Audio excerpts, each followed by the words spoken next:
Do the work. This has become a very popular and common phrase these days because of hustle culture and the allure of entrepreneurship. Everybody wants to ascend that corporate ladder. And yes, doing the work is important. However, there are some things that are overlooked with that mindset. So I want to get into this and kind of talk you through what I mean. And I'm going to start off. Let's imagine that this is a corporate structure or hierarchy, and this is the pyramid that exists that we're all pretty familiar with. This is C-level at the top. This is VP or SVP. This is your directors, and this is your managers. What happens? We start operating with this mindset of work, work, work, work, and that alone is going to help elevate me to the next level. But we've all seen examples of somebody that works until they die, and they never actually progress up to the next level. Why? This is the missing component. To go from here to here, it's the skills that you need to work on developing. You can be the world's best IT manager, but if you never start to understand the importance of strategy, of digital transformation, and you're locked into just doing the thing, you are never going to progress. Never is a strong word. There will be instances where out of necessity, senior leadership will say, all right, well, Sean's our best infrastructure guy. Let's give him a shot. Let's let him jump up to the director level, start leading others on the team. But what inevitably ends up occurring is the Peter Principle. For those of you that aren't familiar with it, the Peter Principle states that people will ascend just above their level of competence in an organization, and then they stall out. We've all seen examples of people that make it up to the director level, and then they just stay there for 10, 15, 20 years. And they become this grumpy individual that's pissed off and frustrated. I've been in this role for 15 years. I deserve to be a vice president. And they probably have worked really hard at doing the thing, but while they have a director title, they're still operating at the manager level. So what do we do about this?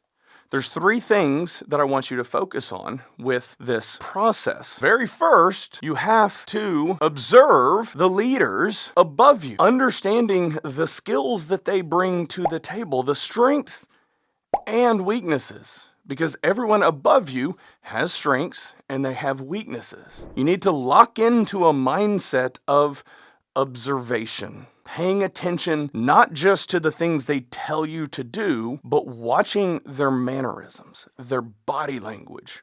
What are the types of things that they communicate about?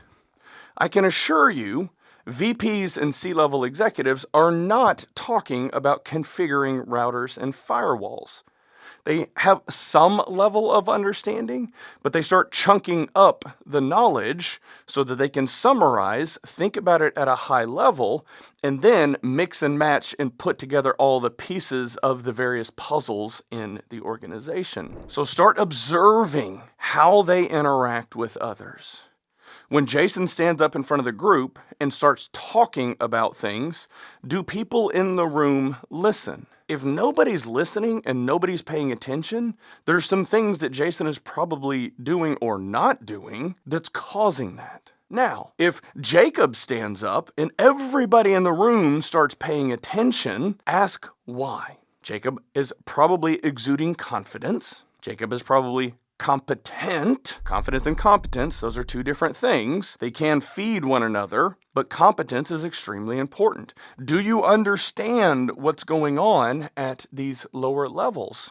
Look at Jacob's communication style. Is he making and maintaining eye contact? Is he drawing people into the conversation? Is he presenting himself as an executive that knows what he's talking about, that's communicating clearly and effectively and concisely? Those are all skills that you can absolutely learn. Once you identify what are the skills that make Jacob successfully operate at the VP level, then you start learning those skills. This is where You spend time reading books. This is where you spend time watching or listening to podcasts. You go to networking events. You communicate with other executives at this level to understand how they communicate, how they think. This requires you to be intentional. This is an area that I struggled with immensely because whenever I was here and even here, I was a hardcore introvert. Executives would tell me, hey, you have to go to a conference, you have to surround yourself with other executives. And I thought, what? I'm really good at what I do. That should be enough. We've all heard the phrase, surround yourself with excellence. So you have to be intentional about doing those things, getting in their proximity so that you can learn from them. Once you start understanding what skills are required to operate at these levels, then you apply those skills. You test. You learn how other people are responding to you. Do they pay attention? Do they drive the project forward, or are they ignoring you? So you have an increased level of awareness of you testing out new skills, developing these new skills, and understanding, are you doing it in the right way? Are more people paying attention to you? Because as you ascend, it's no longer about what you can output as an individual contributor. You become a force multiplier. Your role is to multiply and amplify the abilities of everybody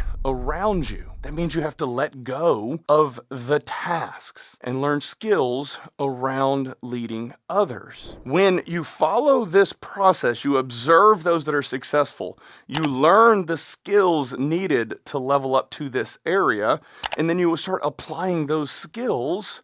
The growth will naturally start to occur. This is how you level up.